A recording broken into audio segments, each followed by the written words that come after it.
안녕. 내가 제일 싫어하는 동영상 수업이야.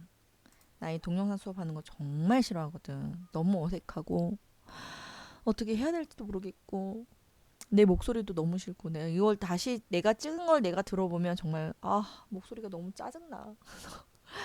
미안해. 이 짜증나는 목소리. 자, 그래서 어쩔 수 없이 우리가 동영상 수업이고요. 할 수 있는 만큼 우리가 해보자고. 지금 내신 대비입니다. 이제부터 우리가 오늘부터 내신 대비가 들어가기 때문에 다행히 우리가 태는 거 같은 경우는 이거 태는 거는 우리가 안 들어가잖아. 시험이 중간고사가 안 들어가서 그나마 좀 여유가 있기는 하지만 그래도 우리가 1학기 때 준비해봐서 알 거야. 기말고사만 준비하는 것만으로도 우리가 빡세. 그지? 그러니까 지금부터라도 좀 차근차근 준비한다고 생각해 주시면 좀 여유 있게 기말 대비할 수 있을 것 같고요. 그래서 내가 잔소리부터 시작하는 이유는 뭐냐면 어차피 우리가 지금 내신 대비가 들어가는 거니까 좀 집중해서 하자고. 동영상 수업이긴 하지만 내가 진짜 싫어하는 동영상 수업이긴 하지만 우리 조금만 더 힘을 내서 열심히 한번 해보도록 하겠습니다. 자, 그럼 수업 진행은 어떻게 되냐? 이렇게 우리가 동영상을 줘요. 동영상. 줌으로 우리가 이제 수업을 했었는데 이렇게 하니까 자꾸 끊겨. 그러니까 우리가 지금 3명이잖아. 뭐 3명이 모이게 되면 이 중에 뭐 한 명이 나도 그렇고 한 명이 뭐 접속 불량이 나게 되면 뭐 자꾸 끊기고 그러더라고. 그래서 안 되더라고. 내가 고3들을 수업하다가 때려치고 어쩔 수 없이 우리 동영상 수업으로 가게 되고요. 그래서 우선 다시 한번 정리하자면 동영상 수업을 하게 될 거야. 동영상을 너네가 들어. 그다음에 첫 번째 과제가 있습니다. 과제는 내가 필기하는 모든 것과 내가 밑줄 치는 모든 것을 자습서에 체크하세요. 자습서에 체크. 해서 이걸 어떻게 하라고 나한테 사진이나 동영상으로 보내주면 돼. 그럼 1차. 두 번째, 이제 문제풀이. 문제 풀라고 내가 숙제는 아니고 그 시간에 수업 끝나자마자 문제를 풀라고 과제를 줄 거야. 퇴근 과제. 이걸 주면 문제를 풀고 나한테 문자나 혹은 카톡을 주시면 제가 전화를 드립니다. 전화를 하게 되면 전화로 문제풀이. 그 다음에 수업 시간에 수업 시간에 파악이 잘 안 됐다거나 이해가 다 안 된 부분은 우리가 전화로 질문하면서 해결을 하도록 하겠습니다. 미안해.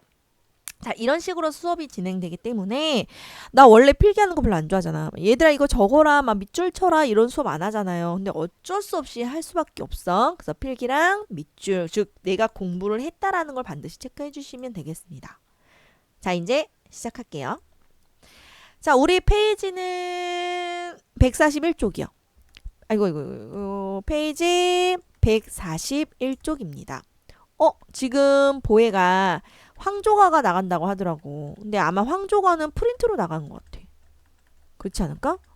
프린트로 나간 것 같아. 지금 황조가가 나갔다는 얘기는 지금 너네가 뭐 할 거냐면 고대가요부터 시대적 흐름에 따른 조선까지 문학의 흐름을 아마 살펴볼 것 같아. 그래서 우리 가장 연관성이 있는 자습서에 나와 있는, 왜냐면 프린트로는 우리가 대면 수업할 때 하고 우리가 지금 자습서에서 할 수 있는 걸로 하자면 우리가 139쪽 즉 141쪽에 나와 있는 청산별곡을 먼저 들어가 주시는 게 더 좋을 것 같아요. 그래서 지금 고전 문학의 흐름에 대해서 배우는 것 같으니까 그 중간에 있는 고려가요를 우리가 살펴보도록 합시다. 그래서 페이지는 141쪽이요. 그래서 오늘 진도 많이 안 나가고요. 청산별곡에 관련된 것까지만 할 것 같아요. 되셨죠? 정리 끝. 자, 이제 진짜 시작할게요. 페이지 141쪽입니다. 자, 청산별곡을 할 건데 청산별곡이라고 하는 애는 우리가 알다시피 고려가요예요. 그럼 고려의 가요에 대해서 우리가 한번 정리를 해줘야겠다. 고려가요 나올 때마다 정리를 하지만 내신 대비니까 한 번만 더 할게요. 얘는 나중에 뭐 할 거냐? 백제시험 볼 거야. 백제시험. 고려가요. 이거 필기하기가 좀 애매하구나. 이걸 할 수 있나? 잠깐만. 됐다. 창 이렇게 띄울게요. 자, 우리 고려가요에 대해서 봅시다. 정리할게요. 고려가요. 자, 고려가요란 도대체 무엇이냐라고 한다면 우리가 시대적으로 봅시다. 어느 시대 때 유행했던 노래야? 당연히 고려시대예요. 고려시대 때 유행을 했고 그 다음에 향유계층 즉 고려가요라고 하는 것이 누가 많이 불렀니? 라고 본다면 일반 평민들이 많이 불렀다고 보시면 돼요. 됐지? 자 그럼 일반 평민들이 불렀기 때문에 고려시대 때 문자가 있었겠어? 없단 말이야. 그렇기 때문에 전승 방법은 당연히 뭐겠어? 구전될 수밖에 없습니다. 입구자 전해진다. 즉 입에서 입으로 전승될 수밖에 없어. 그죠? 그럼 구전되다가 언제 기록이 됐냐라고 봤더니 조선시대 때 기록이 됐어. 조선시대 때 기록이 됐는데 무엇으로? 훈민 정음으로 기록이 됐겠지. 한자로 기록되지 않았어요. 한자가 아니라 훈민정음으로 기록이 됐고 자 그러면 조선시대 때 기록된 책을 봤더니 시용향 악보에 적혀 있거나 악학 괴범에 적혀 있거나 괴범 악장 가사라고 하는 책에 적혀 있단 말이야.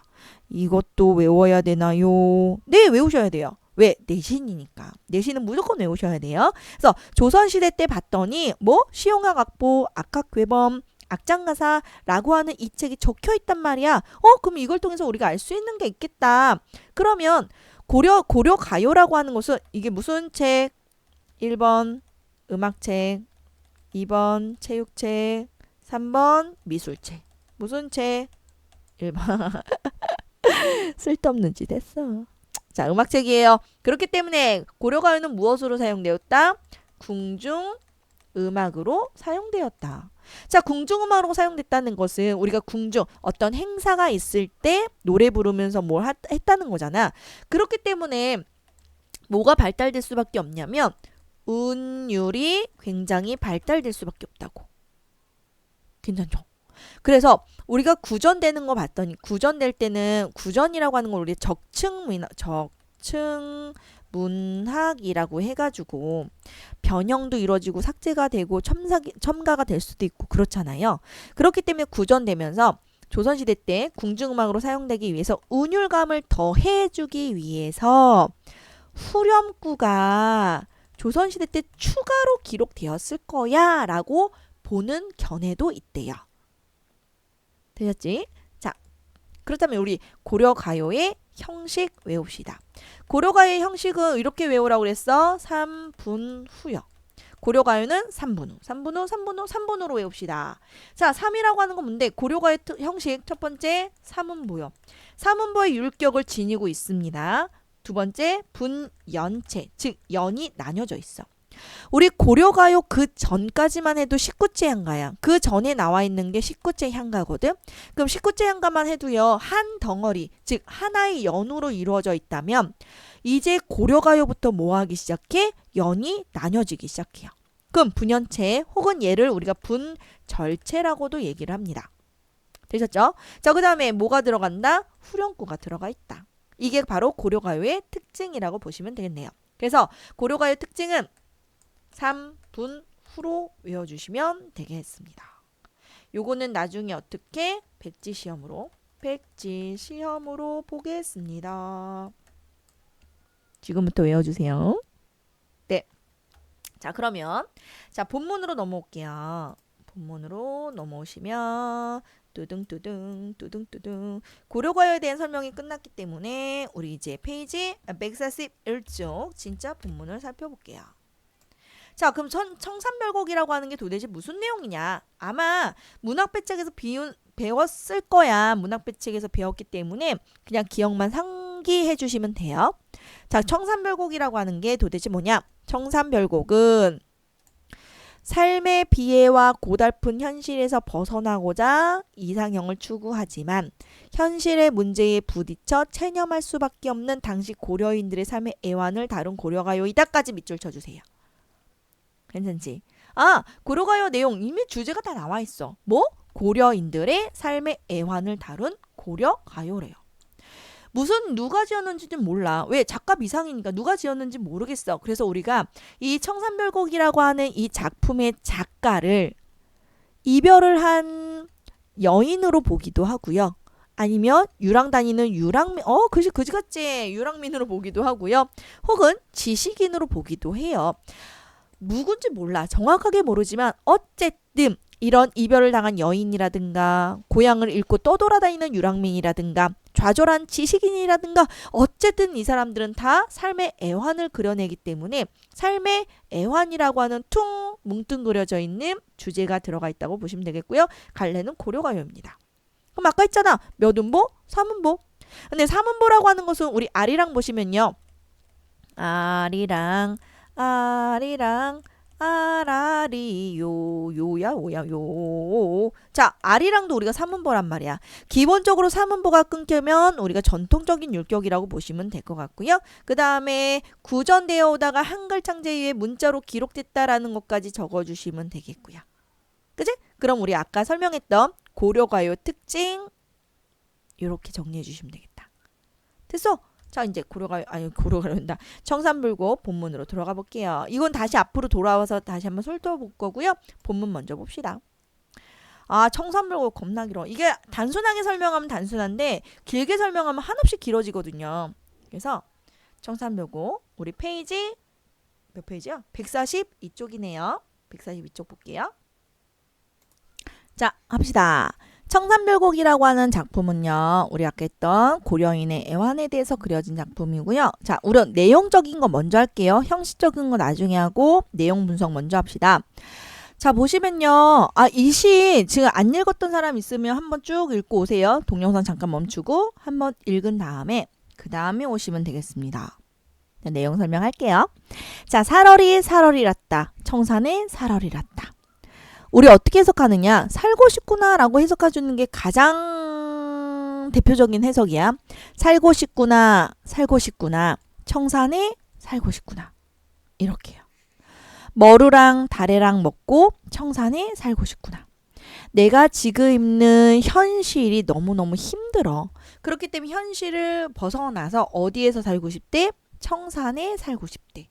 그럼 청산이라고 하는 건 여기 적혀있지. 아예 적혀있는 걸로 하자. 그럼 청산이라고 하는 것은 뭐라고 볼 수 있어? 화자의 이상향이자 화자의 도피처예요. 즉 속세 내가 지금 현재 살고 있는 세상과 대비되는 공간이라고 봐주시면 돼요. 살고 싶구나 살고 싶구나 청산에 살고 싶구나. 그 다음 청산에 가서 뭘 하고 싶냐면 머루랑 다래를 먹고 청산에 살고 싶대요. 머루랑 다래를 먹고 청산에 살고 싶다. 그럼 머루랑 다래라고 하는 것은 산 열매야. 그럼 이 사람은 막 부귀로운 영화로운 삶 이런 걸 살고자 하는 것이 아니라 그냥 소박한 삶을 살고 싶어 해. 소박한 음식을 나타내고 있는 거네요. 자, 그렇다면 나 청산에서 뭐 하고 싶대? 이런 소박한 음식을 먹으면서 살고 싶구나야. 되셨죠? 자, 지금 보시면 일반적인 우리 해석 뭐라고 했어? 살고 싶구나 라고 하는 소망으로 일반적으로 우리 해석을 했잖아. 근데 얘를 뭐로도 해석할 수 있냐면 살았으면 좋았을 것을 이라고 하는 후회와 아쉬움으로 해석하기도 하고요. 나 살 거야 라고 하는 의지로 해석하기도 하는데 요거는 사실상 요 두 가지는 학교에서 선생님이 알려주셨으면 기억을 하되 굳이 안 알려주셨으면 첫 번째로 해석해 주시면 돼요. 그래서 그냥 살고 싶다 청산에 살고 싶다 이상향이라고 하는 곳에 살고 싶다 이런 소박한 음식을 먹으면서 청산에 살고 싶다라고 하는 화자의 소망을 드러내고 있다. 되셨죠? 이형 갑시다. 울어라 새여 자고 일어 울어라 새여. 자, 얘도 마찬가지로 여러 가지로 해석을 할 수 있는데 일반적인 해석은 뭐야? 우는구나 라고 하는 감탄형 어미로 해석하는 게 일반적이에요. 우는구나 이렇게. 물론 명령으로 울어라 라고 하는 명령으로 해석하는 경우도 있어. 하지만 그것도 마찬가지로 선생님이 말씀해 주셨으면 하고 아니면 하지 말고. 그죠? 자, 우는구나 새여. 자고 일어나서 우는구나 새여. 사실상 우리가 새를 볼게요. 내가 뭐 때문에 힘든지는 몰라. 정확하게 드러나 있지 않으니까. 근데 화자가 뭔가 힘든가 봐. 힘들어서 울고 싶은 건 화자의 마음일 거야. 화자의 마음을 새한테 뭐 하고 있어? 이입시키고 있네. 그렇기 때문에 새에 들어가 있는 표현 방법은 뭐라고? 맞아. 감정이입법이요. 우는구나 새요. 너도 자고 일어나서 우는구나 새야. 널 나와라고 하는 것은 뭐뭐 보다예요. 너보다 씨름이 우리 하다는 많다로 해석하지. 너보다 씨름이 많은 나도 자고 일어나서 우는구나. 즉 이 사람이 왜 습하는지 이유는 나온다 안 나온다? 이유는 안 나와. 하지만 뭔가 씨름 맞지? 씨름과 굉장히 한 혹은 비애가 되게 많구나. 비애가 많구나 라고 보시면 되겠네요. 자, 그 다음에 우리 잠시만 안내 먼저 드리면 청산벽곡은 각 연마다 중심, 핵심적인 소재가 등장해. 1년 같은 경우는 청산이 가장 어머나 그러지 마. 1년 같은 경우는 가장 핵심적인 건 당연히 청산이겠고 2년 같은 경우는 핵심적인 소재는 당연히 새가 되겠지.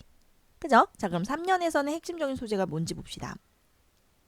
가던 새 본다. 물 아래 가던 새 본다. 자, 그럼 얘는 이제 이상향 왜 이래? 청산이라고 하는 이상향을 향해서 지금 가고 있습니다. 근데 청산을 향해서 지금 가고 있는데 이게 보찜을 메고 보찜이 이렇게 매는 거야. 하지 마. 자, 보찜을 메고 이렇게 짐을 메고선 청산을 향해서 이상향을 향해서 가고 있습니다. 그런데 가던 새 본다. 물 아래 가던 새 본다야. 자, 보시면요. 앞에 나왔던 이연에 나왔던 새로 해석하는 경우가 있어요. 이 새를 앞에 나왔던 자고 일어나서 우는 새로 보는 경우가 있어. 그럼 날아가는 새를 본대. 물 아래로 날아가던 새를 본대. 이렇게 해석하는 거 하나. 하지만 대표적인 해석은 뭐야? 이거 2번이요. 일반적으로는 이렇게 해석을 합니다. 두 번째로 해석을 할게요. 아마 문제를 풀다 보면 2번으로 해석하는 문제가 훨씬 더 많을 거야. 그럼 이 새라고 하는 걸 뭐라고 해석하냐면 밭으로 해석한대. 됐지? 그러면 내가 갈던 밭을 본대. 물 아래 갈던 밭을 본대. 이렇게 해석을 해봅시다. 그러면 갈던 밭이라고 하는 건 뭐냐면 내가 뭐가 있어? 농사를 짓고 살던 나의 삶의 터전이 있을 거란 말이야. 삶의 터전이 있을 거야. 열심히 갈고 맸던 이 밭을 버리고 내가 청산으로 가고 있는 거잖아. 그러면 농사를 짓는 내 삶의 터전은 당연히 뭐가 되겠어? 나의 속세가 되겠고 나의 적혀있는 내 삶의 터전이 될 거 아니야. 근데 내가 이상향으로 향하고 있기는 하지만 뭐 한다고? 갈던 밭을 바라본다는 얘기는 여기에 뭐가 있어? 아직 미련이 어느 정도 남아있다는 걸 알 수 있겠다. 되셨죠? 그래서 갈던 밭을 본다. 물 아래 갈던 밭을 본다 라고 하는 것은 화자에 어떤 감정이 들어가 있다? 바로 미련이 남아있다 라고 보시면 돼요. 익모든 장글랑 가지고 물 아래 가던 밭을 본다. 이렇게 해석할게요. 예, 시험 문제 많이 나옵니다. 그럼 볼게. 자, 우선 위에부터 우리 빠진 거 보면 물 아래라고 하는 것은 내가 이상향과 대비되는 공간이라고 보시면 되겠다. 그럼 얘는 속세를 나타내고 뭐랑 대비된다고? 청산과 대비가 된다라고 보시면 되겠죠. 그치? 네, 물 아래라고 하는 것은 속세를 나타내고 청산과 즉 이상향과 대비되는 현실적인 삶의 터전을 의미한다라고 보시면 되겠네요. 자, 그럼 익모든 장글을 가지고 물 아래 가던 새를 본대. 이거 해석을 봅시다. 익모든 장글이라고 하는 거 요렇게 세 가지로 정리할 수가 있대. 첫 번째, 익기 묻은 쟁기요. 이게 중요한 이유는 얘를 어떻게 해석하느냐에 따라서 화자가 달라지거든. 익기가 묻은 쟁기라고 해석을 한다면 쟁기는 누가 많이 가지고 있는 거야? 농부가 가지고 있잖아. 그잖아. 그 농부가 자기의 삶의 터전을 버리고 떠돌아다니는 화자를 뭐로 볼 수 있다? 유랑민으로 볼 수 있다야. 익묻은 장글을 익기 묻은 쟁기로 해석을 하게 되면 떠돌아다니는 유랑민, 화자는 유랑민이야로 해석을 할 수 있대. 자, 두 번째 볼게요. 익묻은 장글을 뭐라고 해석하냐면 병기요. 녹슨 병기. 병기 총이나 칼 같은 병기요. 병기로 보자 이거야. 그럼 병기로 본다면 병기를 가지고 다니는 사람 누군데? 군인이잖아. 무관이잖아. 고려시대 때 무관이라고 하는 건 지식인을 나타내잖아. 그치? 그렇기 때문에 현실에서 좌절한 지식인으로 볼 수 있대, 화자를. 되셨죠? 자, 그 다음에 익기 묻은 익 묻은 장글을 뭐라고 해석하냐면 은장도로 해석을 해보자 이거야. 그 은장도로 해석을 하게 되면 은장도는 여자가 혹시 모를 나를 겁탈하거나 나를 뭐 해치려고 하거나 이런 남성이 있을 때 여자가 가지고 다니는 작은 칼을 우리가 은장도라고 얘기하는데 은장도를 들었다는 얘기는 여인이란 얘기야. 그지? 자, 그러면 사랑한 연인 이걸 은장도로 해석을 하게 되면 화자는 누구다? 아, 이별을 한 여인이구나 이렇게 해석을 할 수가 있대. 잉무든 장글이라고 하는 게 해석을 어떻게 하느냐에 따라서 뭐가 달라져? 화자가 누구인지가 달라지기 때문에 얘는 반드시 외워주시고 시험이 제일 많이 나온다고 보시면 되겠다. 되셨죠? 끝. 자, 그 다음에 사연을 볼게요. 이리공 저리공 하여 낮은 지내왔는데 오리도 가리도 없는 밤도 어찌하리까? 자, 이리공 저리공 보면 원래 이리 저리라고 쓰시면 되는 건데 이응과 공을 붙였어. 이거 붙였어. 왜 이렇게 붙였을까? 뭘 형성해 주는 거야? 운율을 형성해 주기 위해서. 리듬감을 주기 위해서라고 보시면 돼요. 어쨌든 이리저리 하여 낮은 지내왔는데 올 사람이에요. 갈 사람이에요. 우리가 이어적기가 들어가 있어서 그래요. 올 사람도 갈 사람도 없는 밤은 또 어찌하리까? 이거예요. 그럼 우리 핵심적인 소재는 당연히 밤이 되겠다. 1년은 청산, 2년은 새, 3년은 물 아래, 4년은 밤. 핵심적인 소재는 밤이라고 보시면 돼요. 왜 핵심적인 소재냐면 화자의 정서가 집약되어 있기 때문에 핵심적인 소재라고 보시면 되겠고요. 그럼 낮은 그럭저럭 내가 지내왔어. 근데 올 사람도 갈 사람도 없는 밤은 나 또 어떡해? 라고 하는 밤이라고 하는 것은 고독의 시간이자 외로움의 시간이라고 봐주시면 되겠죠. 그치? 낮은 그럭저럭 지내는데 밤은 내가 어떡해? 라고 하는 낮과 밤을 대조시키고 있다라고 보셔도 괜찮겠네요. 어쨌든 너무 슬프대. 너무 외롭대. 자, 페이지 넘어갈게요. 143쪽입니다. 143쪽에 지금 4연을 볼게요. 아니다. 5연을 볼게요. 어디다 던지던 돌이냐. 누구를 맞히던 돌이냐. 미리도 게리도 없이 맞아서 온니노라. 핵심 단어는 돌이 되겠고요. 자, 얘는 그냥 정답을 먼저 얘기하고 할게요. 얘를 그냥 운명으로 봅시다. 내가 화자가 지금 어쨌든 뭔가 애환이 있다며 슬프다며 이유는 모르지만 어쨌든 슬프다며 그 애환을 내가 왜 이렇게 슬플까라고 곰곰이 생각해 보니까 내가 돌에 맞은 거야. 띠용 어떻게 충격을 어떻게 그릴지 모르겠네. 어쨌든 띠용 돌에 맞아서 내가 지금 울고 있구나라고 그냥 생각을 하게 된 거야.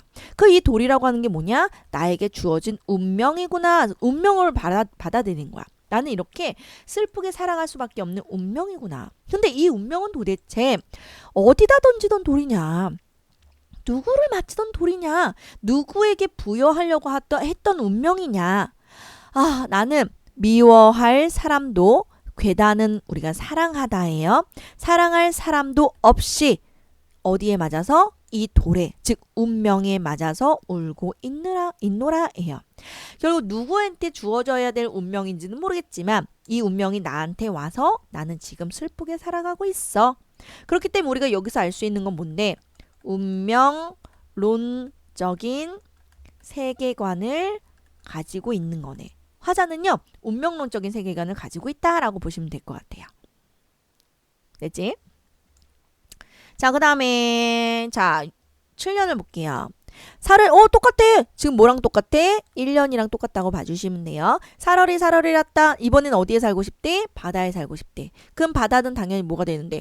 이상향이자 도피처이자 뭐랑 똑같아? 청산과 같은 의미라고 보시면 되겠다. 남아자기 굴쪽이라고 하는 소박한 음식을 먹고 바다에 사러리랐다. 똑같아요. 되셨죠? 자, 그럼 이제 청산에 가려다가 어디로 가? 이제 바다로 갑니다. 바다로 가는데 이걸 볼게요. 가다가 이것도 시험에 많이 나오는 거. 자, 가다가 들었대. 뭘? 애정지라고 하는 건 사실상 정확하게 뭐로 해석을 할지 아직 밝혀지지 않았어. 근데 우리가 얘를 일반적으로는 뭐라고 해석하냐면 외딴 부엌으로 해석을 한대요. 왜 외딴 부엌인지 모르겠어. 그냥 그렇게 해석을 한대요. 자, 가다가 어디를 가다가 내가 지금 이상향인 바다를 향해 이거 왜 이래? 바다를 향해 가다가 들었대. 뭘 들어? 외딴 부엌을 가다가 들었대. 뭘 들었는데? 이것을 들었대. 이것을 들었습니다. 사슴이 징대에 올라가서 해금이라고 하는 악기를 연주하는 것을 들었노라 이거예요. 자, 이거 해석 이렇게 세 가지 나와 있는데 얘를 좀 보시면요. 자, 실질적으로 어떻게 해석하느냐? 사슴이 뿔 달린 사슴이 장대에 길다란 장대에 사슴이 뿔이 이렇게 나와 있고요. 이렇게 다리가 4개인데 몰라 어떻게 그려야 될지 모르겠어. 사슴이야. 해금이라고 하는 악기를 연주하는 소리를 들었대요. 화자가. 말도 안 되지. 그치? 사슴이 장대에 올라가 해금을 연주하는 것을 이라고 하는 건 정말 말도 안 되는 비현실적인 거야. 비현실적인 거야. 이걸 들었단 얘기는 화자한테도 뭔가 기적이 일어났으면 좋겠어 라고 하는 절박한 심정으로 해석을 할 수 있다고. 아니 근데요 이거 지금 듣다 보니까 왜 해석이 정확하게 안 나와 있고 이렇게 해석할 수도 있고 저렇게 해석할 수도 있고 저렇게도 해석할 수 있나요? 좀 명확하게 못하나요? 네, 명확하게 못해요. 왜냐면 이 고려가요라고 하는 것 자체가 구전되어 전승되고 조선시대 때 기록이 되었기 때문에 구전되는 와중에 변형이 일어났을 거고 기록되는 와중에도 변형이 일어났을 거란 말이야. 그래서 얘를 정확하게 해석을 못하고요. 게다가 자료가 부족해. 그래서 학자들이 다 어떻게 그냥 이렇게 뭉뚱그려서 이렇게도 해석할 수도 있고 저렇게도 해석할 수 있어. 그렇기 때문에 청산별곡이 어려운 거예요. 그지? 청산별곡이 어려운 이유는 이런 저런 해석을 우리가 다 외워야 되니까 힘들다는 거.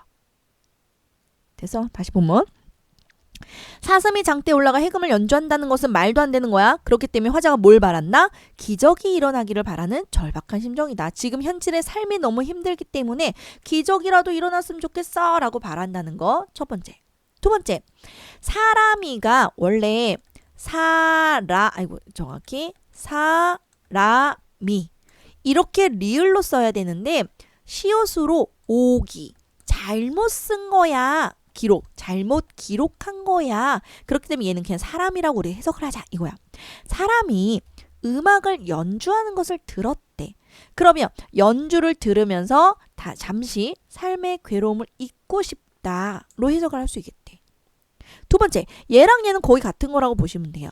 그러면 얘를 그냥 사람이라고 하는 오기로 보지 말고 사슴으로 보자. 그럼 사슴으로 분장한 광대가 이렇게 연결해 주시면 얘도 똑같이 광대의 노름을 보면서 삶의 괴로운 심정을 잊고 싶다고. 단지 당시의 산대노름이라고 하는 건 아시죠? 이렇게 광대들이 다니면서 공연하는 거. 자, 그것과 결부시켜서 삶의 괴로움을 잊고 싶은 심정을 드러내주는 거다. 그래서 이렇게 세 가지로 해석을 할 수 있습니다. 근데 2번과 3번은 같은 의미로 해석해 주시면 되겠죠. 됐다? 자, 마지막이에요. 어딜 가다가 내가 이상향이라고 하는 바다를 찾아가다가 배부른 독에 배가 불렀다는 것은 항아리가 요렇게 배가 뚱뚱한 항아리가 있겠죠? 자, 배부른 독에 설진 강수를 빚는구나. 설진이라고 하는 것은 덜 익은이란 뜻이에요. 덜 익은 강수, 강한 독한 술이요. 독한 술을 빚는구나. 우리 그럼 핵심 소재는 강수가 되겠다. 그죠? 자, 그럼 조롱꽃 같은 우리 아예 해석을 해버리자. 조롱꽃 같은 누룩이에요. 누룩이라고 하는 건 우리 술을 담그게 되면 여기 허옇게 곰팡이? 균? 이런 게 뜨잖아요. 이 곰팡이를 우리가 누룩이라고 하는데 누룩이 잘 떠야 술이 맛있게 익는데요. 자, 그럼 조롱꽃같이 생긴 누룩이 뭐가 냄새가 향기라고 해야 되나? 술 향기가 매워서 나를 잡으니 어찌하리고 내가 술을 마시지 아니하고 어떻게 하겠니? 이거예요. 이렇게 의역을 해주시면 조금 더 편해요.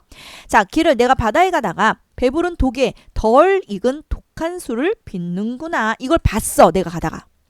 조롱꽃 같은 누룩이 냄새가 매워서 나를 먹어라 라고 나를 잡으니 내가 술을 마시지 아니하고 어떻게 하겠니? 라고 읽어주시면, 이렇게 의역을 해주신다면 결국 술이라고 하는 것, 즉 강수라고 하는 건 무슨 의미냐?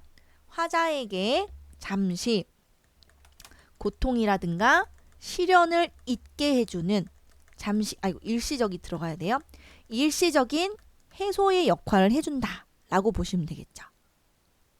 괜찮지? 네. 근데 얘를 또 두 가지로 해석을 하재. 그지 같아. 자, 첫 번째에서 가장 대표적인 해석은 요거고요. 추가로 무슨 해석이 들어갔냐면, 우리 아까 그러지 마. 이거 어떻게 한 거야?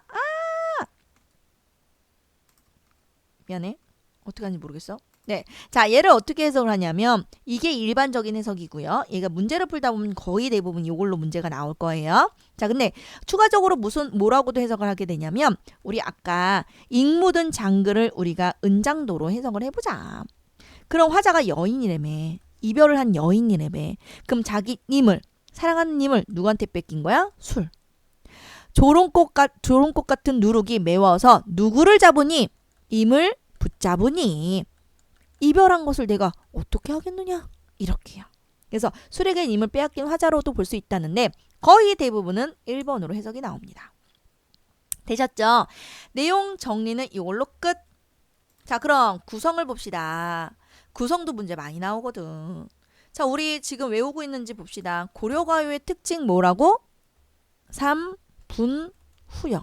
자, 그럼 얘 3분 후. 3음보의 율격을 띠고 있고 분, 연체, 연이 나뉘어져 있으며 후렴구가 발달되어 있다며. 그럼 이게 다 맞는지 이걸 확인할 수 있는지 보자. 살얼이 랐다. 3음보 청산에 살얼이 랐다. 이렇게 읽어주셔야 돼요.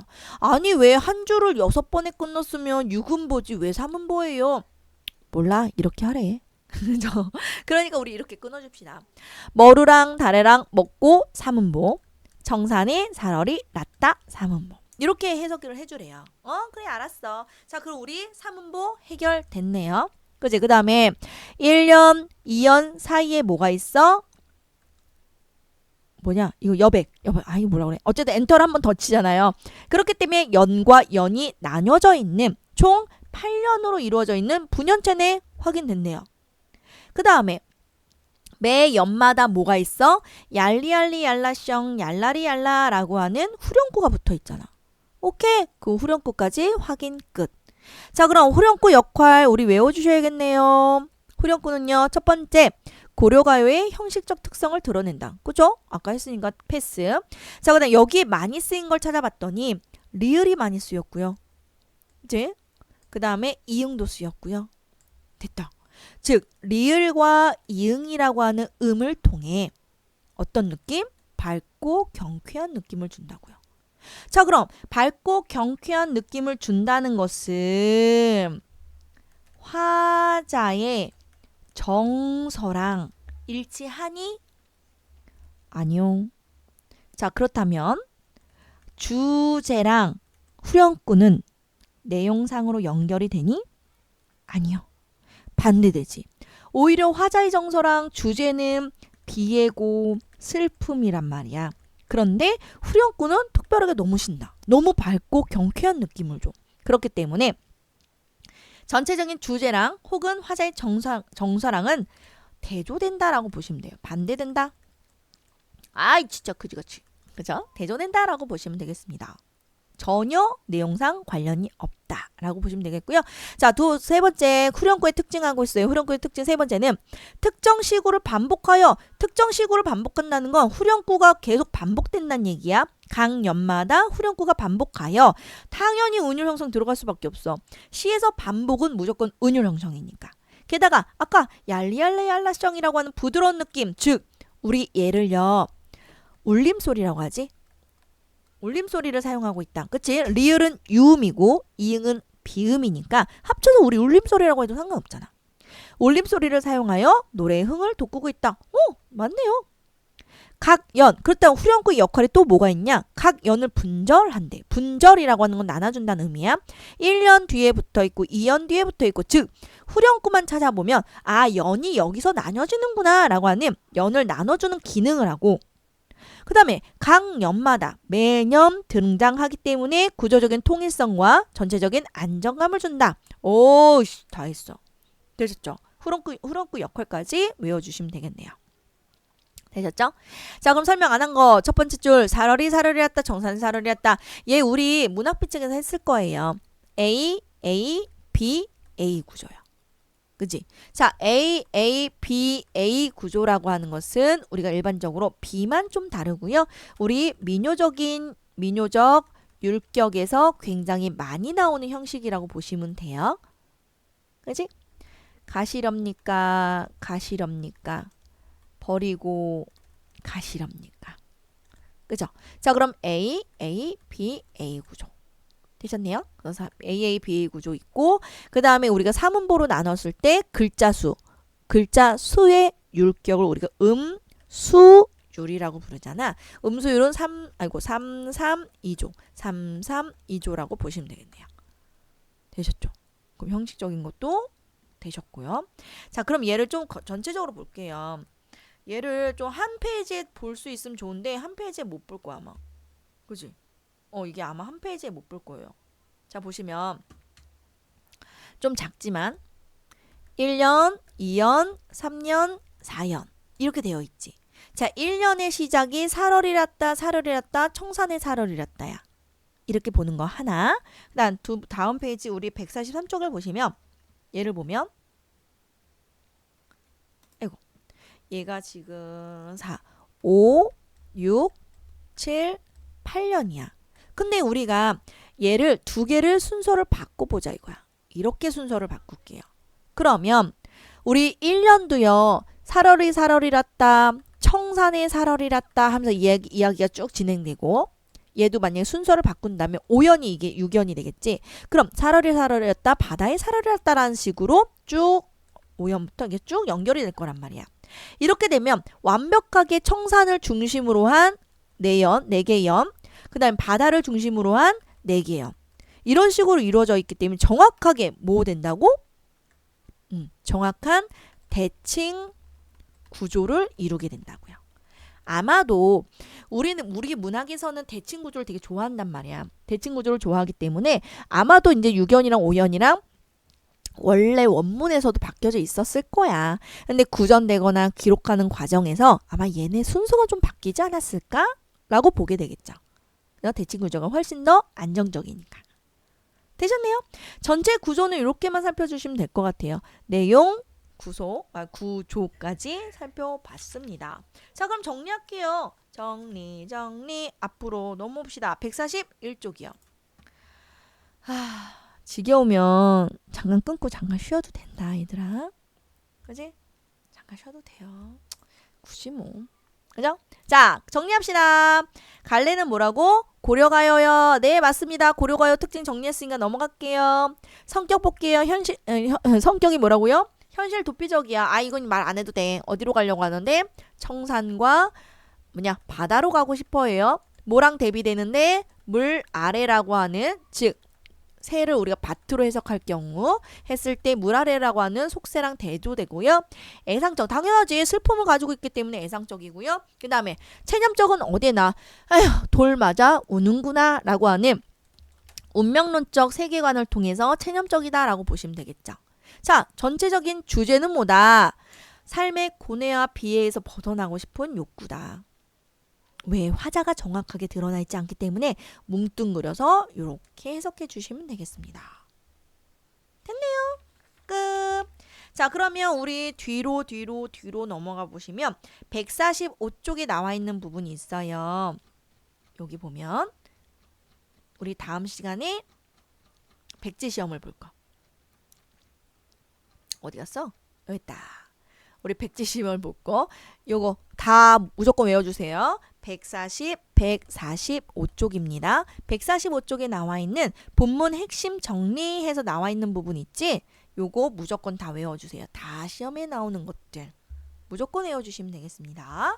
자, 그러면 외워주시고 다음에 넘어와 주시면 우리 나는 지금 넘어갈 거야. 나는 넘어가지만 이거 무조건 다 읽어주셔야 돼요. 어디? 146쪽과 147쪽이라고 하는 학습활동 부분 있죠. 학습활동 부분 무조건 정독으로 읽어주시면 되겠습니다. 정독해주세요. 정독해주세요. 됐지? 자, 그 다음에 우리 이거 연계작품이니까 연계작품 안 할 수 없겠다. 근데 이거 우리 어디에서 문학비책에서 했었잖아. 문학비책에서 했기 때문에 아주 간단하게만 할게요. 아주 간단하게 아마 기억하고 있을 거예요. 자, 정선아리랑은 당연히 민요가 될 거고요. 자, 그럼 민요랑 청산별곡이랑 공통점이 있으니까 같이 나오지 않았을까? 그럼 무슨 공통점이 있는지 한번 봅시다. 네. 내용 먼저 볼게요. 정선의 구명은 무릉도원이 아니냐. 내가 살고 있는 이 정선이라고 하는 땅의 구명, 옛날 이름은 무릉도원이 아니냐. 아니, 옛날 이름은 무릉도원이야. 그럼 살기 좋아야 될 거 아니야. 근데 에휴, 무슨 무릉도원이야. 그지같이. 지금 나 살기 너무 힘들어. 란 얘기가 되겠죠. 무릉도원은 어디 가고 산만충충 하는구나. 내가 현재 지금 나의 지금의 현실은 산만충충한 거고 옛날 정선의 구명, 옛날 이름은 무릉도원이야. 그럼 무릉도원이랑 산만충충이라고 하는 것이 어떻게 되고 있다? 대조를 통해서 드러내고 있다. 되셨네요? 자, 그 다음에 아이고 이거 어떻게 하는 거야? 그 다음에 우리가 이연을 볼게요. 중간에 전화가 와가지고 전화를 받느라 끊었더니 내가 어디까지 설명했는지 잘 기억이 안 나. 몰라. 자, 그 다음에 2연 볼게요. 명사심리가 아니면 해당하고 왜 피면 못준 3월이 아니라면 두견새는 왜 우냐? 이거 봐.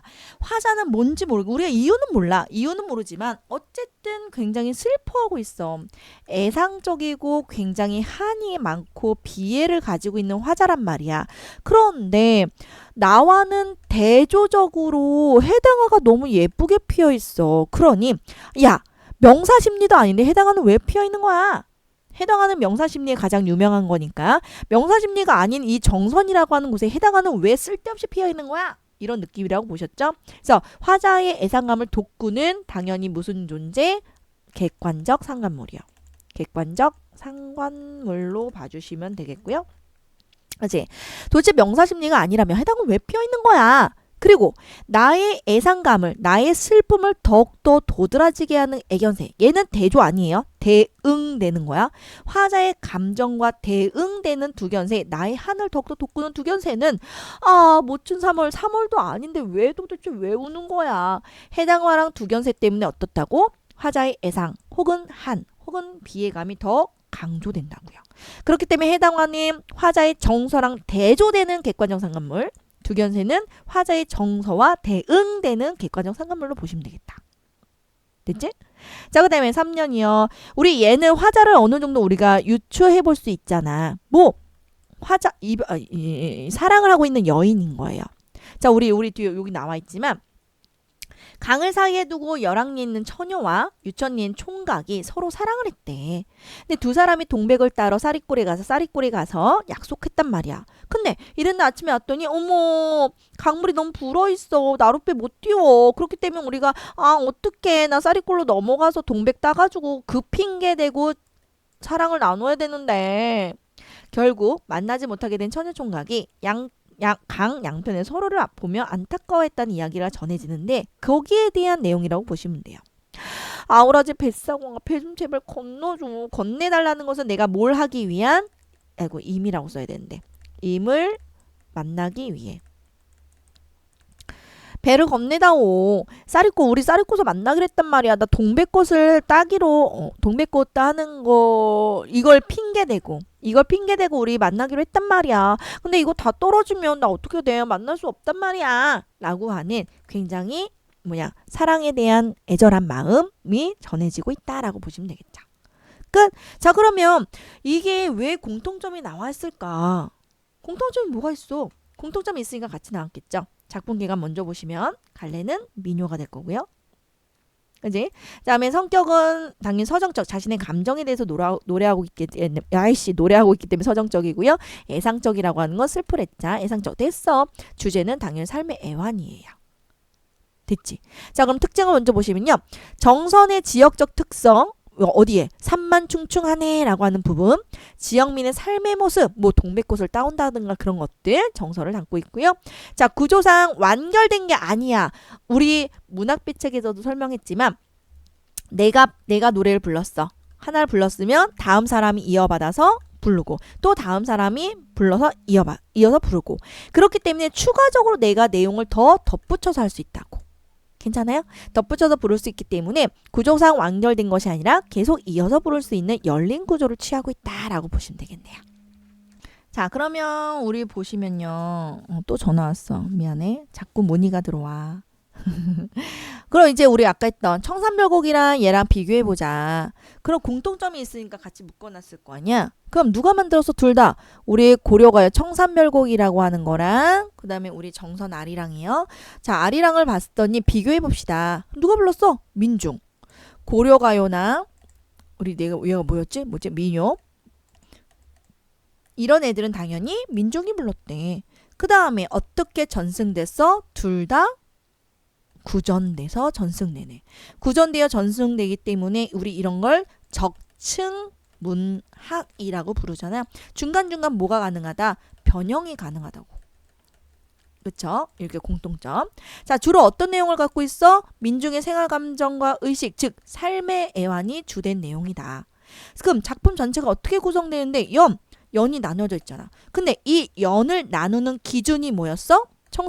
청산별곡도 후렴구였고, 정선 아리랑도 당연히 아리랑 아라리요 아리랑 고개로 나를 넘겨주게 라고 하는 후렴구요. 즉 각 연이 무엇으로? 후렴구로 구분되어 있다 라고 보시면 되겠네. 괜찮죠? 자, 그럼 정선 아리랑에 드러나 있는 후렴구의 역할도 고려가요의 특징, 청산별곡에서 나오는 후렴구랑 내용이 뭐라고? 후렴구의 역할이 비슷하다고.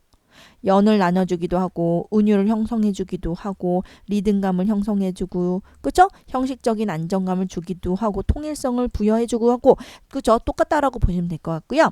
자, 그러면 각 연의 내용이 작품 전체 유기적으로 연결되어 있냐? 자, 유기적이란 얘기는 서로 관련이 있냐라고 보면 될 것 같아. 그러면 청산별곡도 그리고 아리랑이라고 하는 게 각 연의 내용은 하나의 주제로 연결되는 것이 아니라 다양한 상황, 다양한 정서가 나열되어 있는 거기 때문에 당연히 어떻다? 유기성이 떨어진다라고 보시면 되겠죠. 괜찮아? 자, 그 다음에 마지막으로 또 정리해 주시면 마지막 페이지 넘어갑시다. 우리 149쪽이요. 자, 그러면 각 연의 후렴구는 작품 전체에서 어떤 역할을 하니? 했어요. 연과 연 사이에 붙는 후렴구는 첫 번째 연을 나눠주는 역할, 그 다음에 두 번째 특별한 뜻이 없는 후렴구의 방법은요, 두 번째 은유를 형성해주고요, 세 번째 흥을 돋구는 역할을 한다.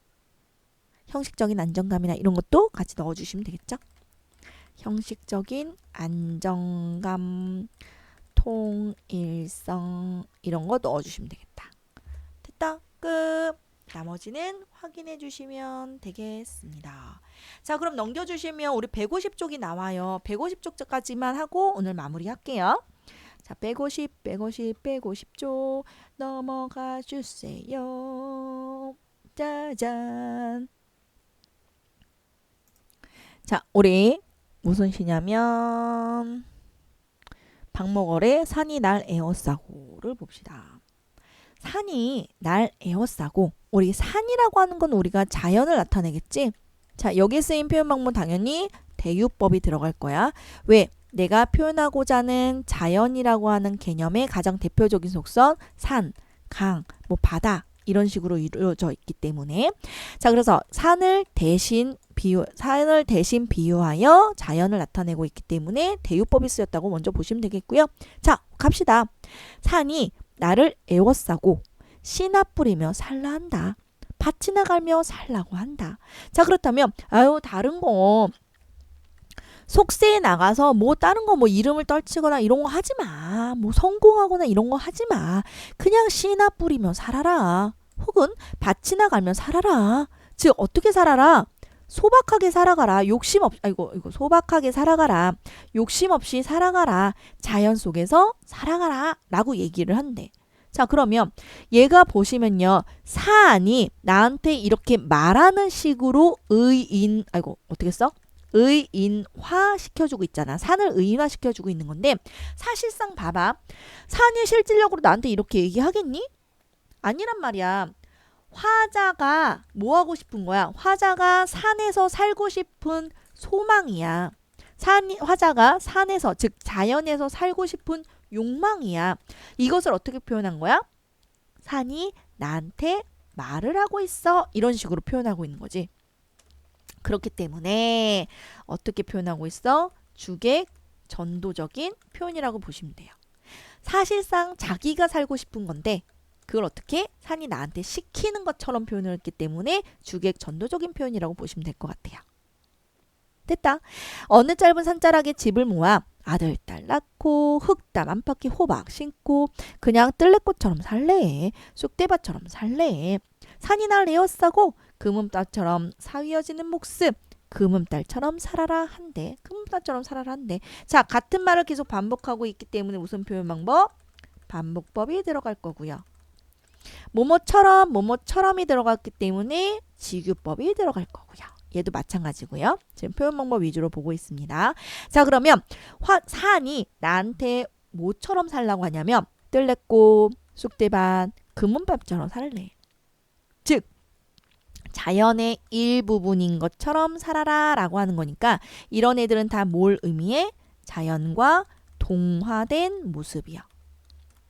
아, 그렇다면 우리가 산이 이렇게 살아라 라고 얘기하는 것이 아니라 화자가 그렇게 살고 싶구나에 대한 소망을 나타내는 거라며. 그러면 이제 주제 나왔다. 주제는 뭔 거야? 자연 속에서 자연의 동화된 모습으로 살고자 하는 소망이 당연히 주제라고 보시면 되겠다. 되셨죠? 그러면 얘가 도대체 왜 청산별곡이랑 같이 나왔냐 이거야. 청산별곡이랑 같이 나온 이유는 뭐랑 연결해보자? 청산별곡에 나와 있는 청산과 바다랑 연결해보자 이거야. 그러면 얘네 둘의 공통점은 뭐야? 청산별곡에서의 청산과 바다 그리고 여기서 나오는 산이라고 하는 개념. 그러면 둘 다 무슨 의미인 거야? 둘 다 당연히 이상적인 세계, 이상향. 즉 속세와는 대조되는 속세와는 대조되는 굉장히 이상적이고 굉장히 편안한 삶을 나타내고 있다라고 보시면 되겠네요. 되셨지? 그래서 여기 요 내용이 적혀져 있는 부분이 여기 있습니다. 산의 의미 첫 번째 나와 있죠. 산의 의미 파악하래. 산의 의미는 순수한 자연의 세계, 즉 속세에서 벗어난 초월적인 공간이고요. 자, 청산별곡을 바탕, 청산별곡이라 그 다음에 여기 나와 있는 산이 날 에워싸고라고 하는 시를 통해서 우리 한국 문학에서 자연이 갖는 상징적 의미는 뭐라는 거야?